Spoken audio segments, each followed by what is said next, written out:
Awesome. Thanks, Jeremy. Really happy to be here today and be talking to all of you. Um, I'm wondering if I have the chat open, and so I'm wondering if to kind of get things going, if people can kind of introduce themselves and just share who they work who they work for, or kind of like the line of work that you do. So everyone can kind of, myself included, can kind of get a sense of who's joining today and kind of who's in this community. I know a lot of people come to storytelling work from a different place. So please feel free to add that into the chat. Um, I'll give myself a little bit of background for everyone. My name is Josh Reiman. I lead the social impact storytelling at Pacific Gas and Electric Company, known as PG&E. Look at that! I got a colleague on. That's awesome. Jason, hi Jason. Um, and I've worked at PG&E for about 4 years. PG&E is one of the largest utilities and energy companies in the United States. Um, it serves over 16 million people in Northern and Central California. For those of you who are not super familiar, we're based in Oakland, but have offices and 25,000 employees and 15,000 contractors, all the way from Santa Barbara in the south, north almost to the Oregon border, and east through the Sierras. So really, we have a lot of we have communities that are as diverse as the state of California, and so the stories and the communication, the way that we talk and engage with our customers and communities, needs to reflect that diversity. So that's definitely central to the work that we do. I work at PG&E for four. I've worked at PG&E for 4 years now. Um, so that's kind of my background. I'm wondering, Jeremy. Thanks for everyone who's putting their a little bit of their background in the chat. Um, if you could maybe put the first question that we have for everybody up, that would Absolutely. be that would be really helpful. Just a quick heads up for everyone. We do have a couple of polls that I will be activating when Josh gives me the cue. You can find the polls on the right-hand side of your screen. The icon right below the Q&A tab is the poll, and you can take the polls there. So, yeah, I realize that sometimes people are at organizations that are kind of like really big and bureaucratic and hard to navigate, and you have like a giant marketing and communications team, and some people might work on like one particular team that has its own budget and own team, or maybe it is kind of integrated into other marketing communications. Sometimes people work on a philanthropy team or corporate social responsibility team that feels pretty disconnected from the rest of the communications and marketing that's happening at their organization or company. So the poll is on the right side for anyone who can't find it. It's the little, looks like a little bar graph on the right side. And that's where you'll find the poll. I'm just highlighting that because I saw that we had a couple votes.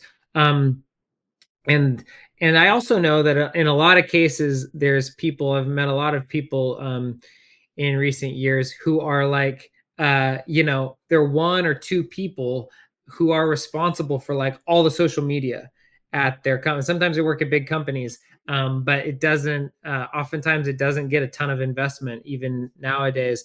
Or people think that it doesn't. You can do it really easy, or you can have one person kind of identify the content, create the content, produce it, find the people, and then edit it and publish it and do the strategy around it, how to pay for boosting, and a different strategies for different channels and all that stuff. So um it's a lot for people who are in those roles too. So um I know that it can look a lot of different ways.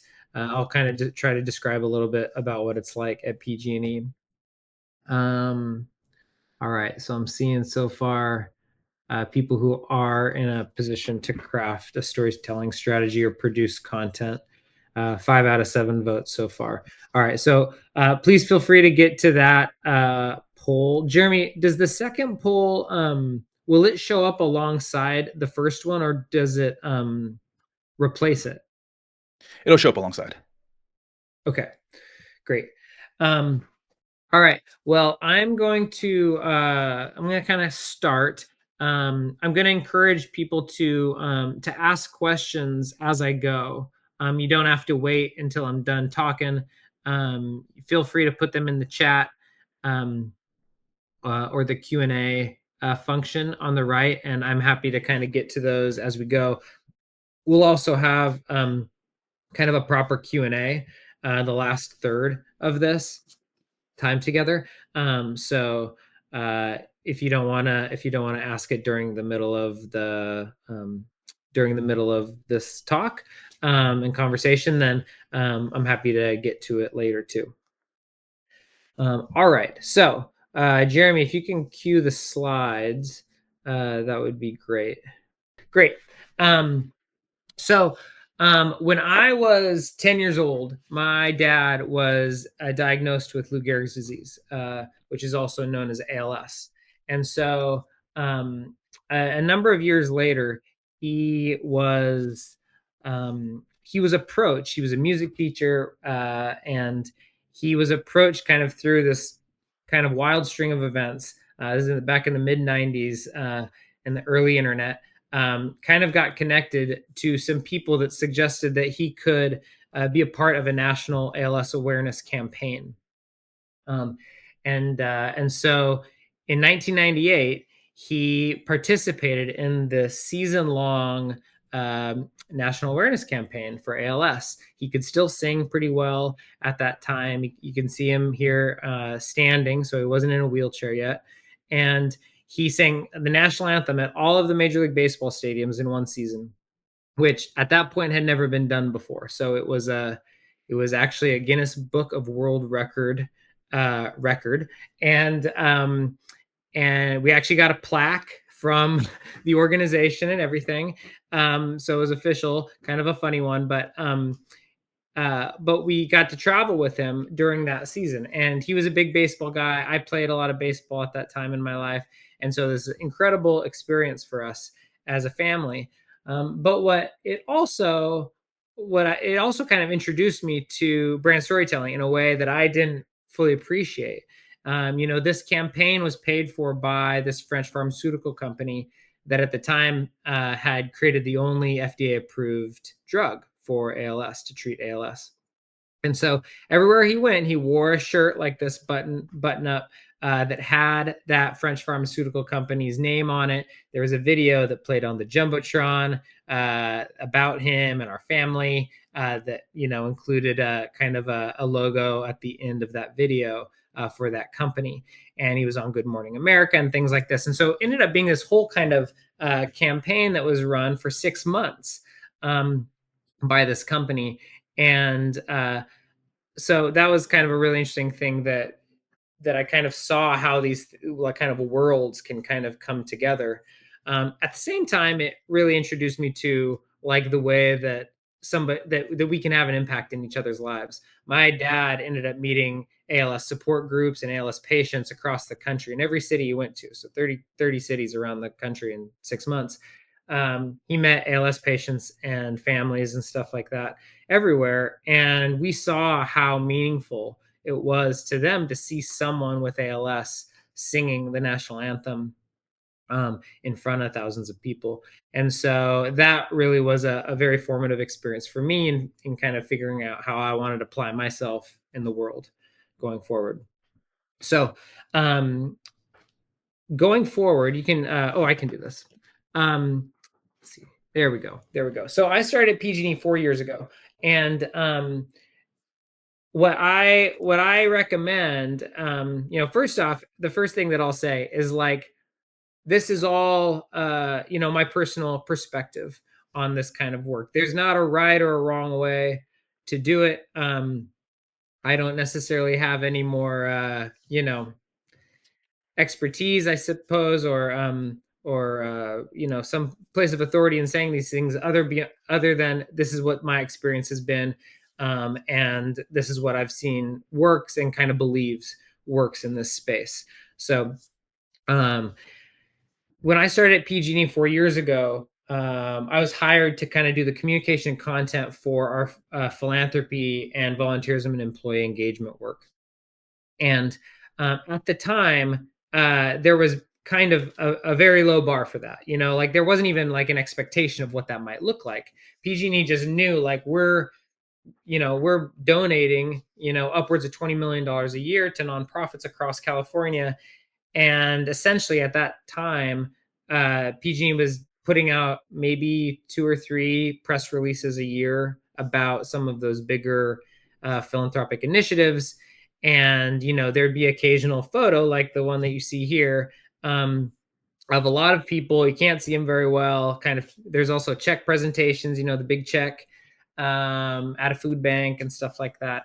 And that was kind of like the social media presence. And so there wasn't really a sense of like how do we translate this work from a big energy and utility company into a way that like connects with our customers, even though PG&E has so many people that it serves across California and can connect with. So I really encourage people to kind of understand like, well, what's our baseline? Where are we starting? What is the current way that we are engaging our audience or our customers? This applies if it's B2B or you're a B2C company or organization. Like, what's our current standard for engagement? So you can kind of understand where you want to go.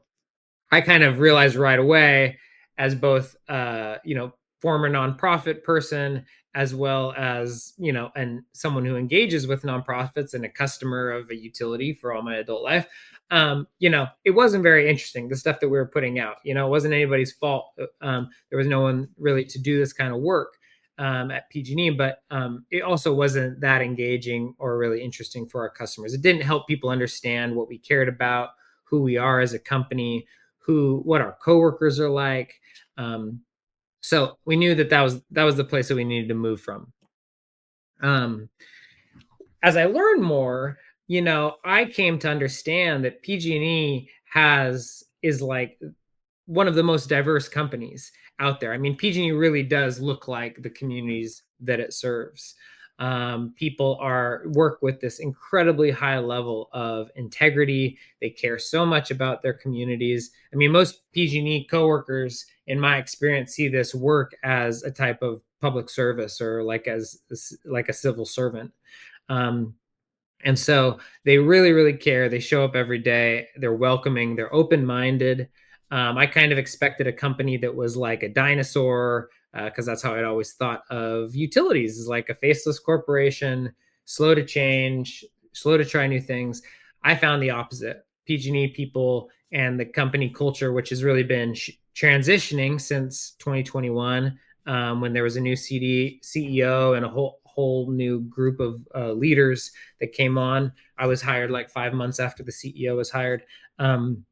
This whole culture shift happening. And so there was a lot of people that I didn't think was reflected in the communication and content that we were putting out there. And so that seemed like a real opportunity. And we also were kind of pivoting to a different kind of mission, that was much more people oriented and California oriented, that try to connect the dots between these people who really, really care, this work that's really important, and these communities that we serve. And so that really kind of got distilled into this idea of serving people, the planet, and California's prosperity. And the big shift for us, and continues to be kind of the driving focus, I guess, of our communication and content and storytelling work, is to shift the focus away from what we are doing, from our giving on the community relations team, our charitable giving, and not talk about our giving, but talk about the impact of the giving, and to not do it ourselves, but to essentially hand the mic over to other people to talk about what difference any of it has made in their lives.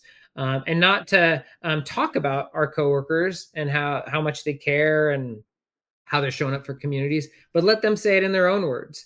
Um, it's hard to communicate humanity and humanize our customers and our coworkers if you are speaking for them. So the big driving force of all this has been to not try to do that. Let people say it in their own words. And the authenticity that so many of us are seeking in the ways that we engage with media and people in the world usually can come through when you take that approach, in my experience. So um, that's kind of what has led us to kind of the approach that we've had. Um, about six, kind of as I did that kind of landscaping process. And actually, this might be a good time, Jeremy, if you don't mind, to put the second poll out to the group. Yep. Poll is live. Great. Thank you so much. This question is about, how you feel about the content that currently at the organization or business that you represent. Um, so what we kind of started to do, and I'm going to show you our kind of a first video here in a second. It was to start to experiment a little bit and to kind of see like what are people in your organization's appetite for different types of storytelling. There's a lot of ways you can approach this stuff, and so I kind of just started to play with different approaches, different types of videos and photos and different types of social media posts and stuff. So this is one of the very first videos that we did. I'm going to play it for you, and then I'm going to talk about it. Hey, this is Josh from PG&E Community Relations. We are at the Warriors game tonight in Thrive City. It is Local Heroes Night, and we are the presenting sponsor tonight. We got all the groups that keep you safe. We got the fire department, the police department, the Black Bucks, and the American Red Cross. It is a big night, and we are excited to be here. All right. So in that case, I we were sponsoring a night at the Warriors, and we had all of these other great kind of partners and validators of the work that we were doing. We had all of those organizations, the Red Cross, the police and fire department, all these folks that kind of were provided this nice brand halo for PG&E. It's not just about PG&E. We're all in this together in terms of being partners in safety and safety education. But I was supposed to like hand out swag that night on behalf of our organization, like, whatever, pencils and keychains or something like this. And I brought a friend who's a filmmaker, and we just kind of went around and talked to people and, just were friendly and tried a couple of these like walk and talks. I think we did 2 takes, and then we edited it that night for like in 30 minutes. And I brought in the draft to the team the next day, and the team was like very excited, enthusiastic, like, this is great, oh my gosh, let's run it, blah, blah. And so they posted it, and I came home and I told my wife, the thing that I made with Cassidy at the Warriors last night, they actually published it today. She's like, you're on PG&E social media? And I was like, I know, it's kind of wild. And so that was kind of just a very first kind of touch point in realizing, like, okay, my colleagues are open to doing things a little bit different, trying things that are kind of informal, that are kind of like quick turn videos. There's no script there. I'm kind of just riffing, and it's 20 seconds long, and so that was like a really important kind of initial touch point in figuring out what we can do.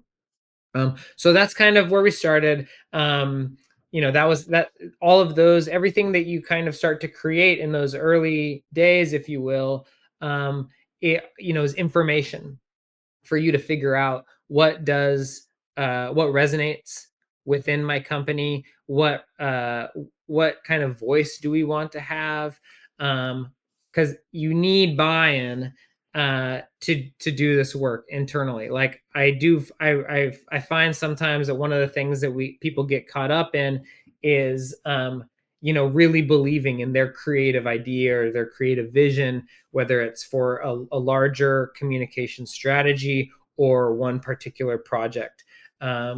And you may have a great idea, and it may be really innovative or creative or visually compelling, but if nobody or not the right people at your organization or business agree with you or don't have the appetite for change or to have your company organization represented in that way or with that voice, then it ends up being a non-starter.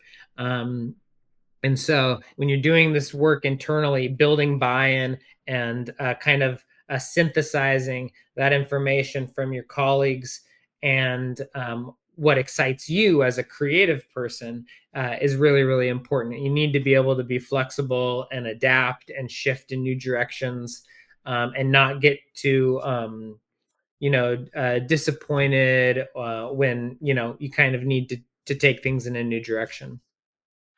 Okay, so the next thing that I want to show you, as that work kind of continued, I was able to kind of bring in some other creatives. PG&E, for its pretty large size, we have two videographers at the whole company. And so I started to build a relationship with them, and we were able to kind of figure out some stories that were still kind of community oriented, which was kind of my scope, but also advanced our purpose as a company as well. And so this is one of the short films that we created. I'm going to show you the trailer for it, so you can kind of get a sense of where some of this work, then the direction that this work went. All right, everyone listen up. Here at Ignacio Valley High School, my students said, we want to do robotics. My life changed after that. I never expected to use a computer in school. Now I do all this cool stuff with robots. Coming into high school, I was really discouraged from pursuing engineering because I was a woman. This room was closed for 8 years. It was a dumping ground. It feels like Coliseum, like a gladiator fight. It's terrifying. These are the skills that would lead them to a career. I pushed against that stereotype, and now I can do anything that I want. I can build whatever I want. I'm this outgoing person now. I'm a leader now. I'm orange, red. Because of the robotics team, we're changing the lives of students.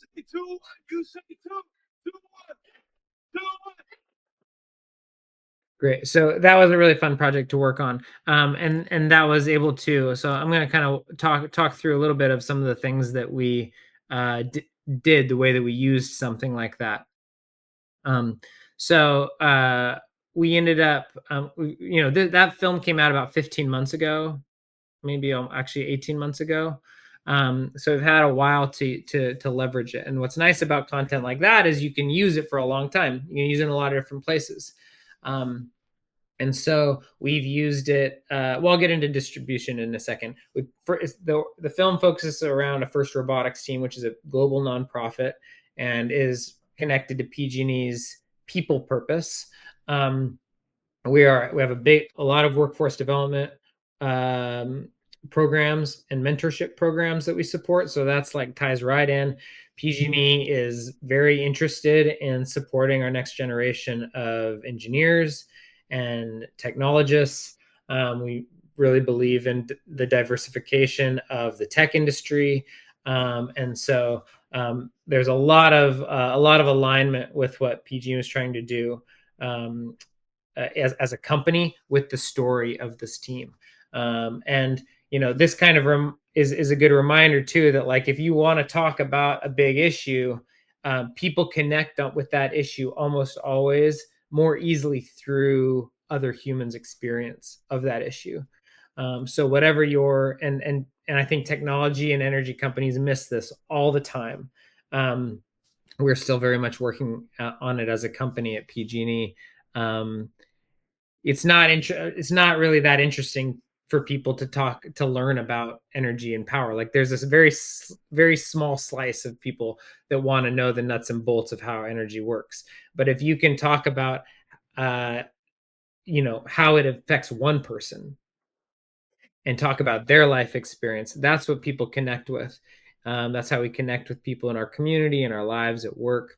And so really the fun challenge of this is to find individual or small groups of people's human experiences that align with what you're trying to accomplish as a company and that align with your own brand. So distribution, I encourage you to think about all the ways that you want to use the content. Like this is a specific kind of variety of ways that we used a short film like that. Employee screenings, behind the scenes footage, work events. We've had that robotics team to bring your kid to work day at PG&E. We've had them in for mentorship days. It's played film festivals. We've done community events, all kinds of stuff. And so to think about at the beginning, especially for longer form content, what are all the different ways that we can use this? These are all, we've had no marketing budget to support the distribution of this film so far. And so these are all basically grassroots, like things that align with what your company or your organization is already doing. Partnerships are also really, really important because they validate the work that you're doing. Again, it's better if someone else says, hey, this program that PG&E is supporting for these young kids is awesome versus PG&E saying that. It's also been really great for internal morale. Time and again, I hear from coworkers whenever we screen this film or some of the other ones, like, I had no idea that we did this. This is so cool. I'm so proud to work at PG&E knowing that we support this kind of thing. So you can see at the bottom there, key lessons learned, collaborations, First Robotics support of this film has been really, really important. Getting to know the team so that we could focus the story around what the challenges are. A high school robotics team from less privileged background, socioeconomic place of the state was really important to tell that story. So that's kind of the story of those of that film. Awesome. So that's short. That's short film. I'm going to show you real quick where the direction that some of this work has gone, because of course not everybody has nice cameras. Not everybody is motivated, or it doesn't work for every organization or company to make a short film. So from there we've kind of been trying to apply the approach in different ways to shorter form content. And this is the three examples that I'm going to show you here are all done on iPhones. Very little equipment, and I can get into that those details if you want. But these are pretty straightforward productions, but still aim to connect with our customers the same way that a longer form short film does too. All right, so this first one highlights a partnership that we do with Habitat for Humanity. Having somewhere to call home, building a life. You feel like, oh, I had someone help me get the little first step that I needed, because it's just so hard to get started. Of a larger initiative across the state by PG&E called Connecting Hometowns. You all have made a 2-year, $500,000 commitment to Habitat affiliates across the state to help us connect more neighbors to the opportunity of homeownership. And that is a huge deal. Homeownership has a lot of positive outcomes that are well documented, that are associated with it, from financial outcomes, educational outcomes, social outcomes, health and wellness outcomes, and the ability to build generational wealth. Here today, you're helping bring us into the home stretch on these 4 homes that we're renovating for sale to 4 low-income families. It's harder than I was expecting.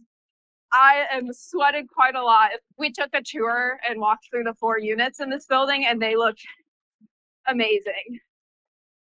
Woo! Go, Catherine, go! I gotta show that I'm still young. Yep.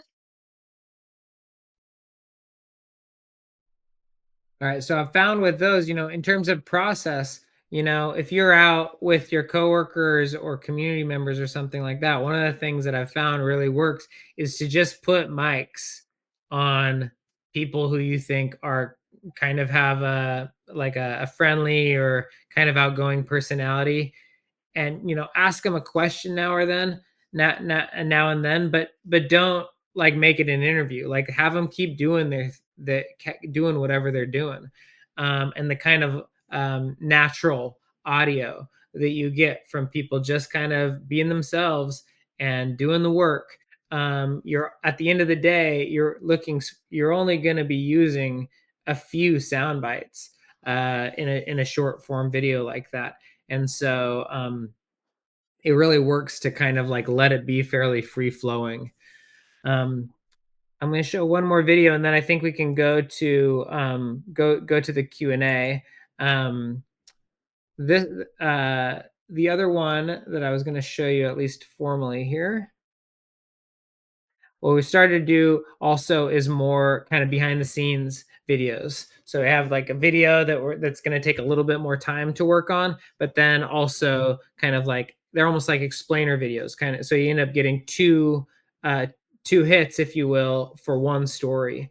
One's kind of like the formal video, and then there's one that's kind of like, hey, we're doing a story, and this is what it's about, and this is why we think it's important. And it's a way for us, in this case it's going to be me, to kind of just connect and just show, like, you say it in your own words, and none of it is scripted.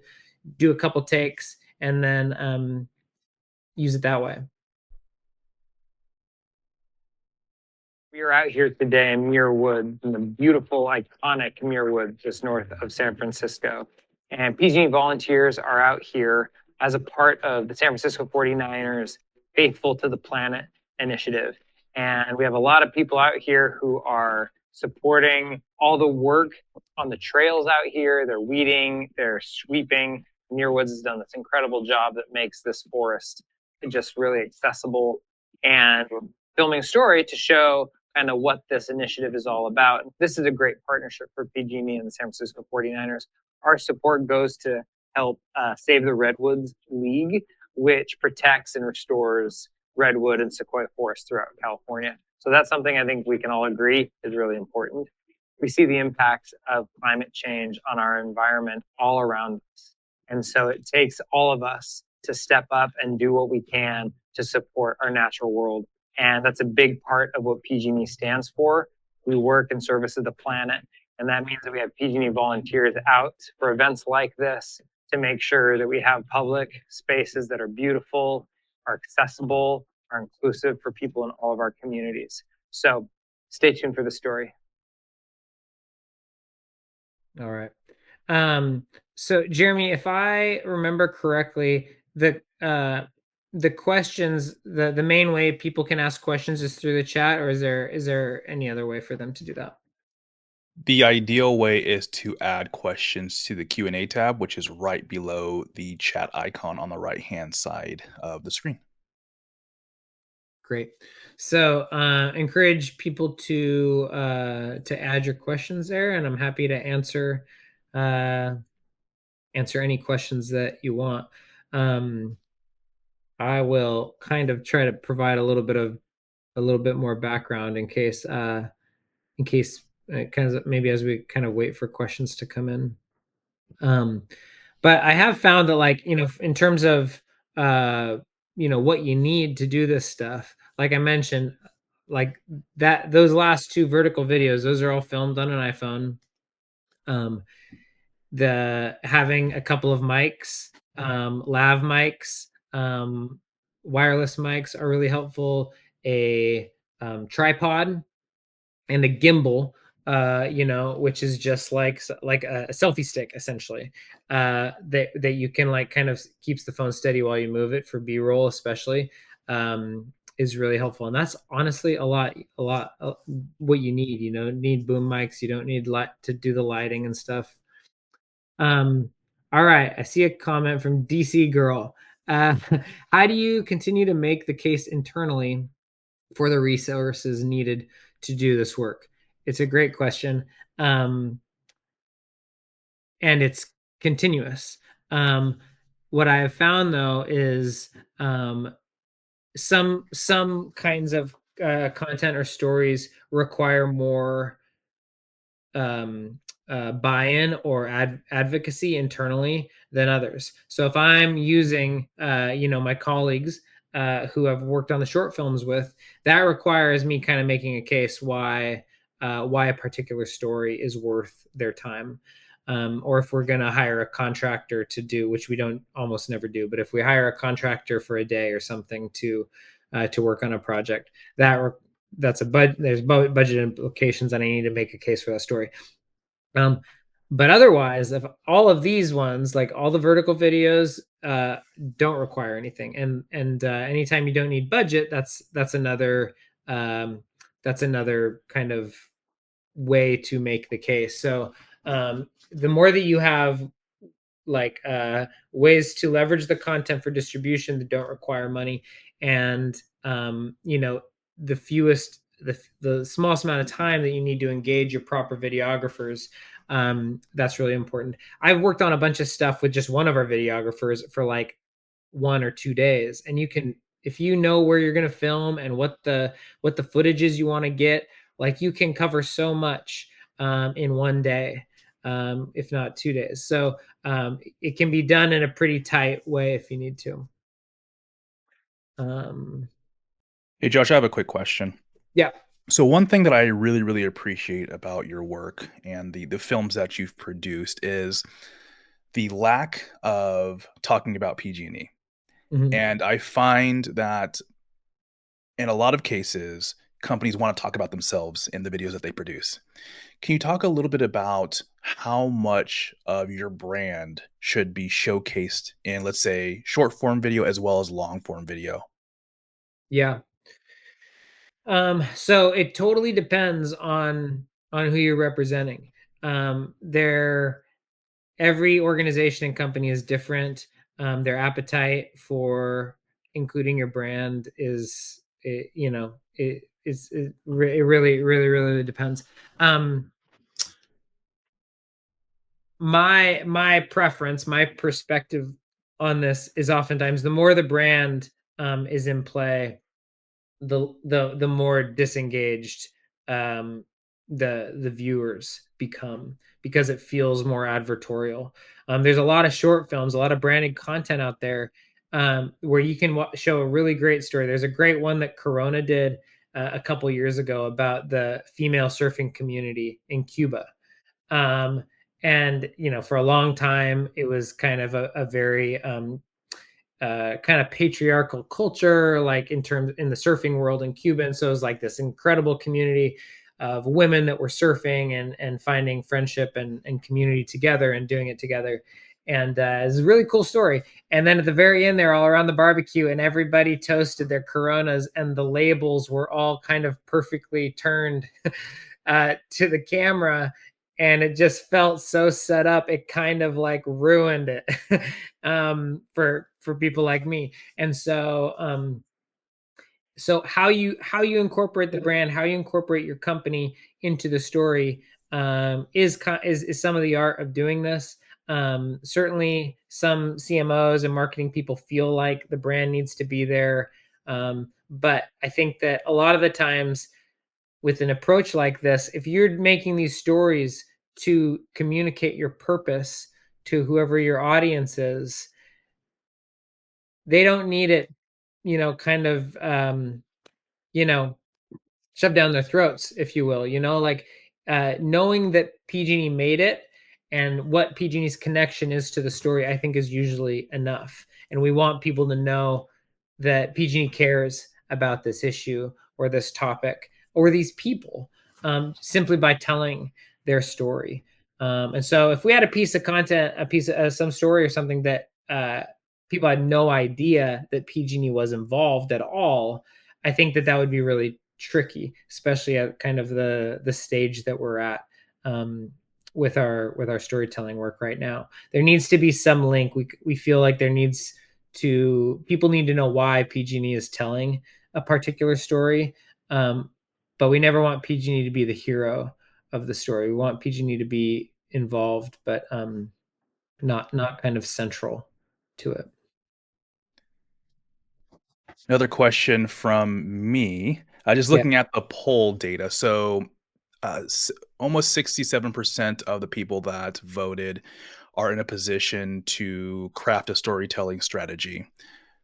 Where would you start if you had to create a strategy, and you're obviously a impact practitioner? I think that I think one of the first pieces is, being clear about your purpose, and then knowing how you're going to, create the content that kind of advances that purpose. So is it going to be you? Do you have people on your team that can do it? Do you have budget to hire outside folks? All of those things kind of are kind of key variables in determining what path you do it. If you kind of know, a lot of people are kind of like, I know we should be doing storytelling, but I'm not a storyteller, or I'm not comfortable being behind the camera, in front of the camera, any of that stuff. I would encourage you to look around you. There's oftentimes people who are in marketing communications roles, who kind of like the day-to-day work of that. It may be interesting and fulfilling in its own way, but sometimes it's not always the most creative. And so I found at PG&E, as we've started to do this work, like creatives have just like come out of the woodwork, wanting to be a part of it, wanting to support this work, wanting to create their own content in their part of California or their part of the business that they support. If you were on LinkedIn following like PG&E people, you would see uh, a really like broad spectrum of content that people from across the company these days are now creating that have no direct line to me, but people are getting creative. PG&E has given people a fair amount of latitude to like talk about their place in the community and the work that they're doing and the impact it's having kind of in their own way. And so there's usually like some people who are just like really just waiting to be given the opportunity to do creative work that they can really kind of run with. And it's just a little bit of you just kind of got to find those people. All right, we are at time and there aren't any other questions. Josh, thank you so much for joining Impact Deconstructed and talking about the work that you're doing at PG&E. And if folks want to learn more about your storytelling, expertise and what you're working on at PG&E, where can they go? So you can certainly find me on LinkedIn. You can go to pgne.com/stories as well. And we have 3 different, you can certainly, and you can also go to our YouTube channel, PG&E's YouTube channel. There's 3 different playlists on there that have different types of stories. We have a series on STEM students that we've supported. There's one about kind of longer form community stories, and another one about our volunteerism and philanthropy in the community.